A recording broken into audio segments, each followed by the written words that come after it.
Artists, creatives, and designers, welcome to Dream Aloud Art, the podcast where creatives are educated on seeing value in themselves and their creations.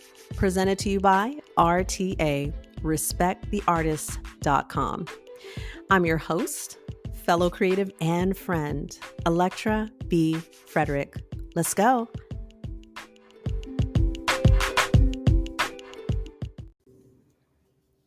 Artists. What's good, y'all? What is good? What is going on? I know you have things on your mind, and that's why you wanted to tune into this episode. So, you know what? I always say that the episodes are going to be short. Well, not always, but I've been saying that often because I want to get straight to the point, right? Don't I say that all the time? I'm like, let's get straight to the point. But in all honesty, I do want to get straight to the point. We'll see how that goes. So you tapped on this particular episode because what drew you in is about gaining focus. And I've had another previous episode where I was discussing an artist believing they're all over the place. That's what they call it. It seems to be a going trend among creatives and just people in general. But this episode has to do with actually gaining focus, right? So it's one thing that to claim that you're all over the place, right? But I hope that I shed some light on that idea of being all over the place on that particular episode. So we're going to talk about gaining focus, right? Kind of on the other end of the spectrum. Because it's, all over the place. All right. So then if you're all over the place, then the solution is to get focused, to get clear, and to gain clarity, as they say. So let's dive into it. I thoroughly enjoy Merriam-Webster's dictionary for the sake of us getting on the same page. And I'm going to reference Merriam-Webster in defining focus. What exactly is focus? So if we go to the core of what you're trying to do, because I want you to understand something. Sometimes people like to say things by default and not even really know what it means to them. That's why I reference the dictionary, so we can get on the same page, right? So focus, what exactly does our team at Merriam-Webster say about focus? Focus is a center of activity, attraction, or attention, a point of concentration. So if you could just imagine a dot on a piece of paper, and I say, focus on the dot. Look at the dot, right? When I say look at the dot, focus on the dot, that doesn't just mean move your eyeballs there, right? What we're talking about is gaining focus in your entire being, your entire existence. So when an artist believes that they're all over the place, right? We've heard this before, and they want to gain focus. They want clarity. Gaining focus and clarity does not mean you just physically go through a motion, right? And say, I'm focused. I do this 3 days a week. I do this 4 days a week. I do this 6 times a month. But where's your head when you're doing it? That is what I've come across when it comes to one-on-one consultations with artists, is that in their being, in their existence, in their essence, and in their mind, the mental plane, they are not present with the action that they're doing. And so we're going to jump right into some solutions, right? And because, this happens to us, just how we're set up, right? It happens where you go to the mind and you are not present with what you're doing. Other examples of this would include reading a book and letting your eyes go over the words and then realize that you legit didn't even comprehend the paragraph that you just read. So then you go back. I know you know what I'm talking about.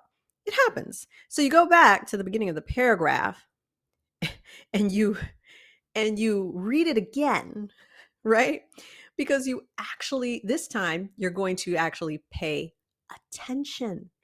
And that's what focus is, attention, right? I got Merriam-Webster right in front of me. That's what I said earlier, right? A center of activity, attraction, or attention. So going back to the dot that's on your paper, it's not just about looking with your eyeballs.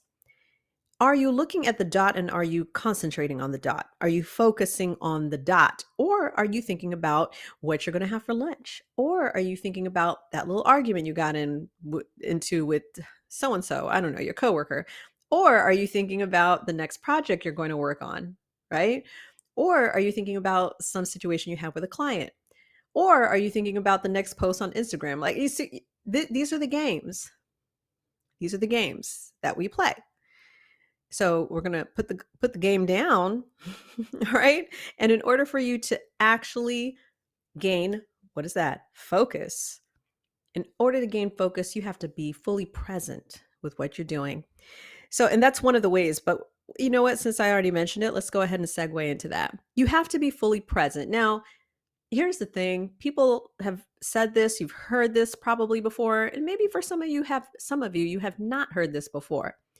But what we're talking about as far as being present means if you're looking at the dot on the paper, you're intensely focused on the dot. So now it's not just that your eyeballs are looking at the dot, it's your eyes are in the direction of the dot.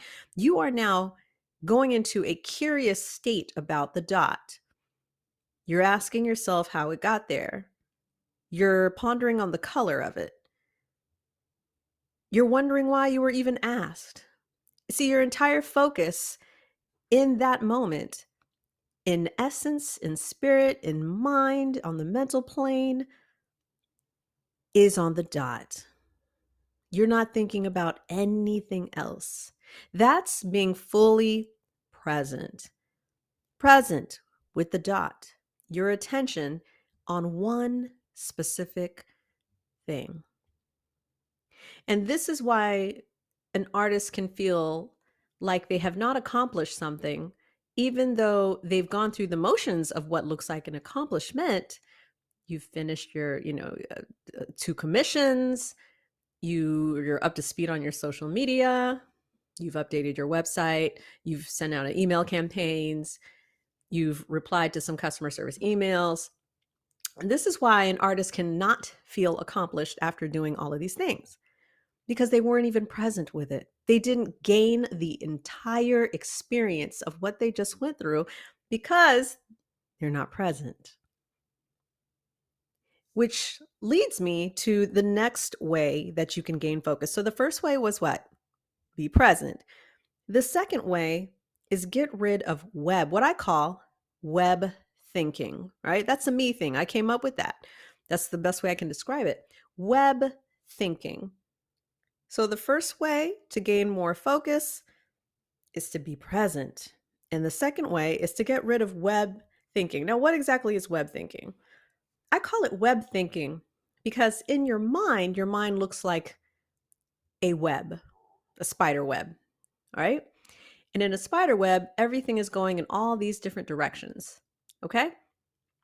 But you and I both know that on a physical level, in the physical 3-dimensional world of space, time, and form, and distance and numbers, right? In this world, you cannot, I repeat, you cannot, it is impossible for you to do the 8,000 things that you're thinking about. So in your mind, this is how you're playing a game with yourself.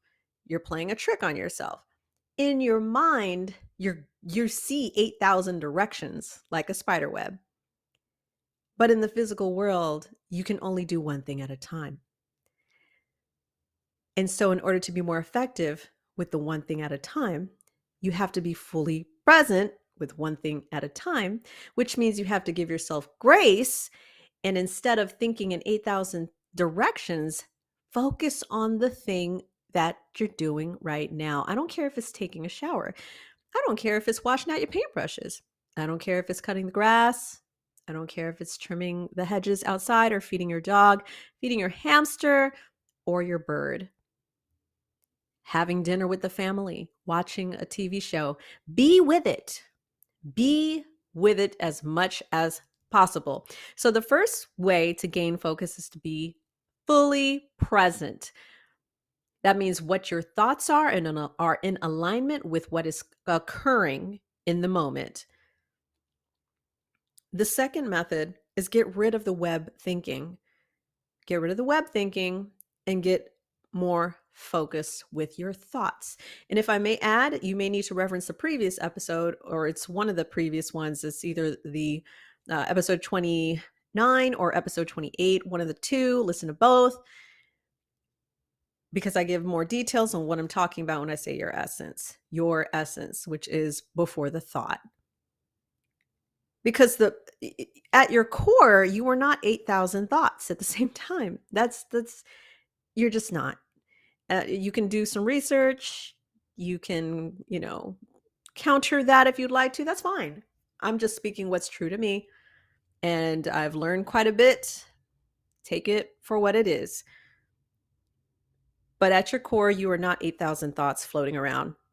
And that's called confusion. And the truth of the matter is that a lot of people do it. And if we're continuing to better ourselves, then we're always open to improvement, right? Always. All right. So the first way was what? Be present. The second way that you can gain focus is to get rid of web thinking. And the third way is watch your behaviors and thoughts. So the next time you are driving, or let's just say the next time you're in a car, period, right? You don't have to be driving. But if you are driving or you're in the car, passenger side, back seat, on some kind of transportation, I want you to notice if you're actually thinking about what you're doing. Are your thoughts present with what is occurring? So what you have is that you have people who are on the road driving who aren't even thinking about driving. You see, they've gone so into automated mode that they just go through the motions, but they're not with the motion. They are not there. Now, when I say it like that, doesn't it kind of sound like something's wrong with that picture? Like, how is it we're physically going about our life and we're not actually in the now? We're not actually in the action. This is why, on a lot of occasions, I've been able to look at completed artwork and feel a sense of shallowness from it. It just feels shallow. It doesn't, this has nothing to do with, well, I mean, it could have something to do with the subject. But I'm speaking more so to abstract art, because what I enjoy about abstract art is that I actually I go into the body, right? I go into my own body and I detect, I don't want to say detect because it's not like I'm trying to find something. It's almost like the mind is not involved to a degree, but my essence is involved. There's a sensing happening. And that's why I appreciate abstract art in that way, because there's not a specific subject that's dictating to me, or excuse me, a subject that allows me to try to judge the work. So, and when I say judge the work, it doesn't have to be a person that's the subject. I mean, it could be a shoe. But if I see a shoe, then I'm going to think of a shoe, right? That doesn't take me deeper. But if you show me some really abstract work that consists of lines, colors, shapes, etc., that doesn't really put me into the judgment mode. It allows me to, what I call, feel the essence of the work. But let's go back to watching your behaviors and your thoughts. So I was mentioning that, some artists will just go through the motions. They'll go through the motions, but they're not actually with the work. And that's real energy that's being transmitted. And people can tell whether that's consciously or subconsciously, but people can tell on an energetic spectrum, if you will. They can tell if there's something deeper in that for them, if they connect with it on a deeper level than just what they see with their eyes. So, what I mentioned earlier, I said the next time you're driving, we'll say better yet, the next time you're creating art, I want you to notice what you're thinking. Are you with the work that you're creating, or are you thinking about the utility bill that you got to pay? Now, I'm not saying that a thought isn't going to come in every now and then, but uh, to use the example I gave earlier in the episode about reading, you read a whole paragraph, a whole page, and then you're like, wait a minute, I was thinking about that one guy that I talked to. I wasn't even with the verbiage. I didn't even comprehend what my eyes glazed over. It's a real thing, y'all, and it happens. It happens to the best of us, right?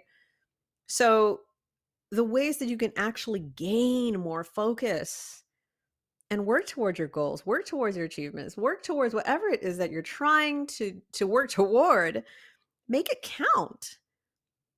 Make it count by being fully present, by getting rid of web thinking, and by watching your thoughts, watching your behaviors. Some people go a whole day at their job. Artists, I know y'all got jobs, and that's great. That's good. I commend you. So you could be at work all day and been thinking about art all day. You're not fully with what you're doing. And the reason why in some cases, the reason why some artists don't appreciate their job is because their mind isn't even at the job they're doing. So let me say it like this. Let me say it in a different way. If you can't sit with, if you can't sit and be focused and present with your actions at the job because you're thinking about art, what makes you think that that thought pattern or that behavior changes when you're doing art itself? Like, it's not like the absence of your mind only happens when you're at work. Like, you being absent minded, let's look at that word, right? You've heard this before, absent minded, right? That means that you're not present.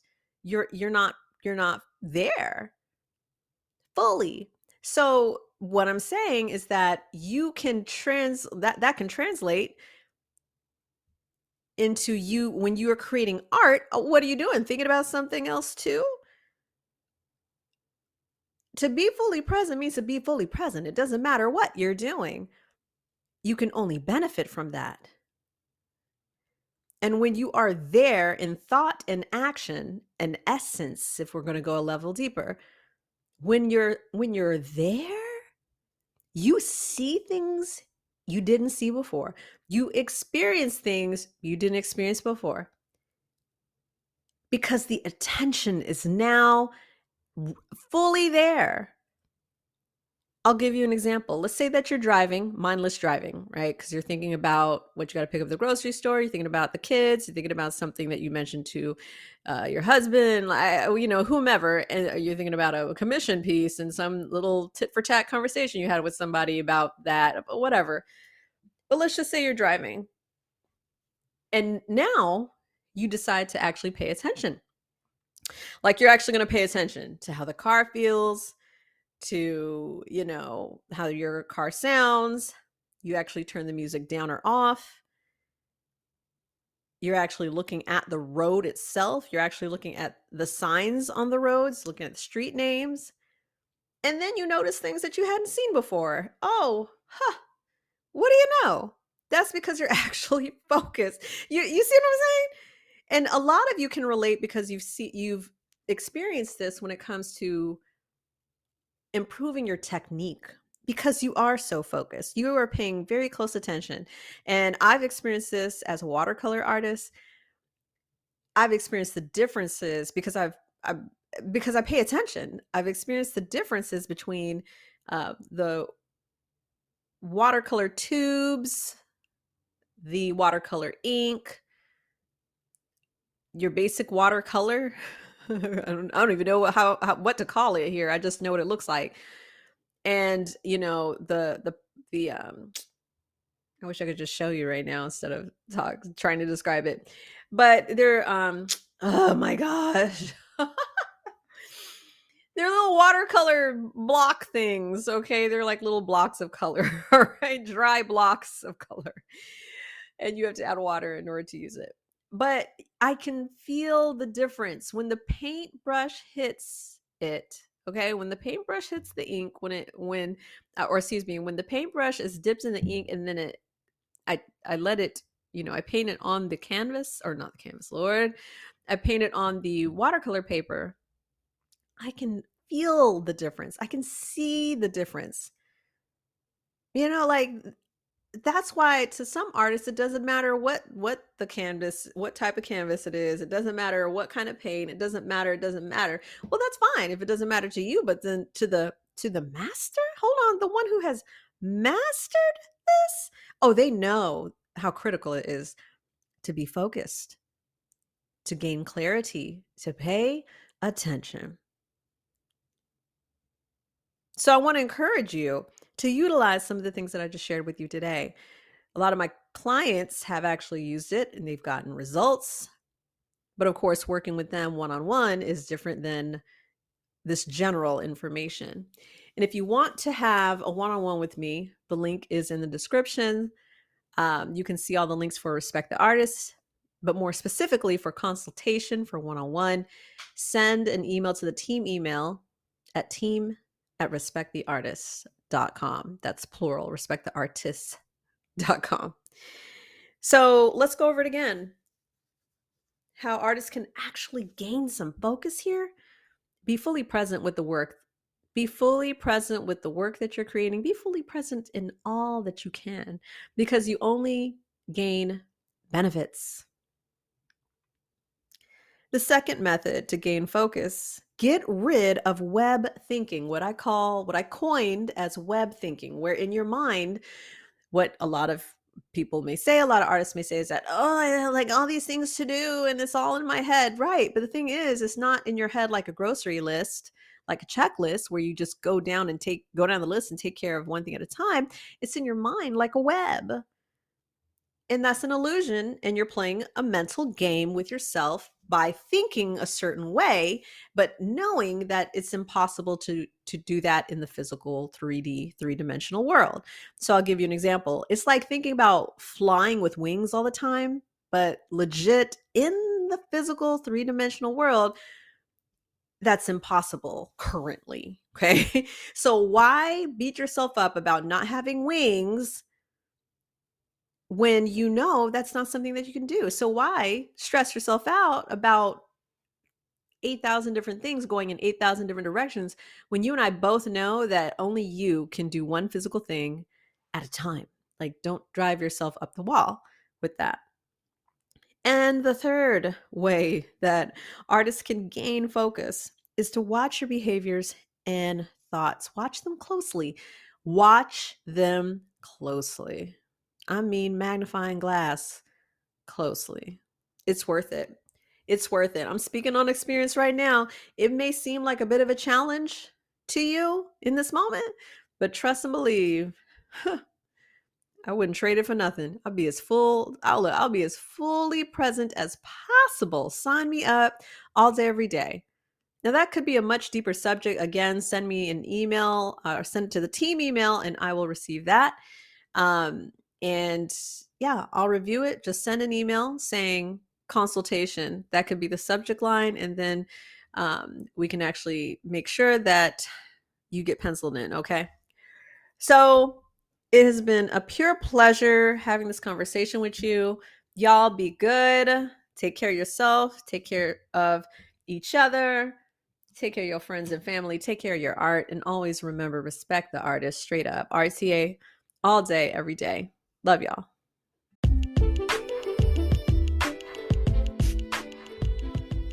Artists, creatives, and designers, it has been an honor and a pleasure to spend this time with you. I'm grateful for your encouragement, love, respect, and support.